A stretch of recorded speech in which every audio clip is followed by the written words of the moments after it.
عن عمر رضي الله عنه أيضا قال: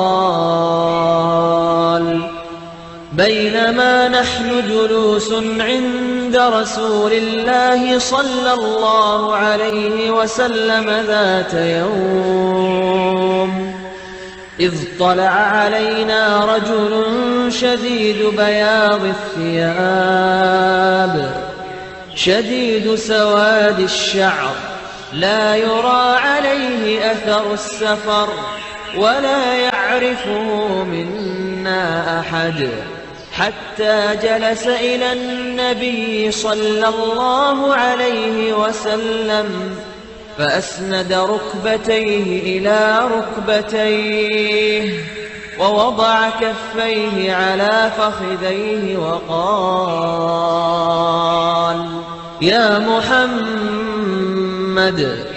أخبرني عن الإسلام.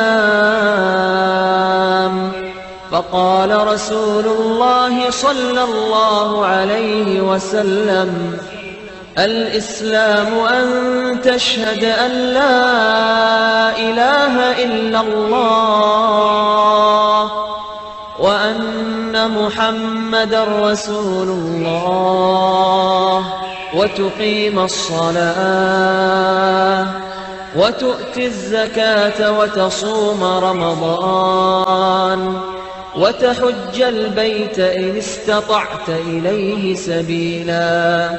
قال: صدقت.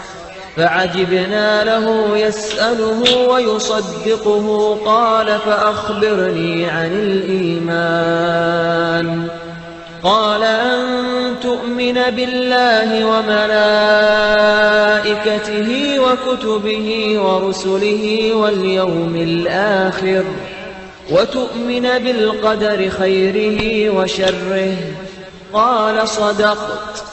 قال: فأخبرني عن الإحسان. قال: أن تعبد الله كأنك تراه، فإن لم تكن تراه فإنه يراك. قال: فأخبرني عن الساعة. قال: ما المسؤول عنها بأعلم من السائل. قال: فأخبرني عن أماراتها. قال: أن تلد الأمة ربتها، وأن ترى الحفاة العراة العالة رعاء الشاة يتطاولون في البنيان. ثم انطلق فلبثت مليا، ثم قال: يا عمر أتدري من السائل؟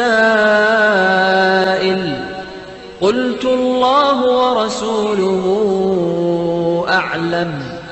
قال: فإنه جبريل أتاكم يعلمكم دينكم.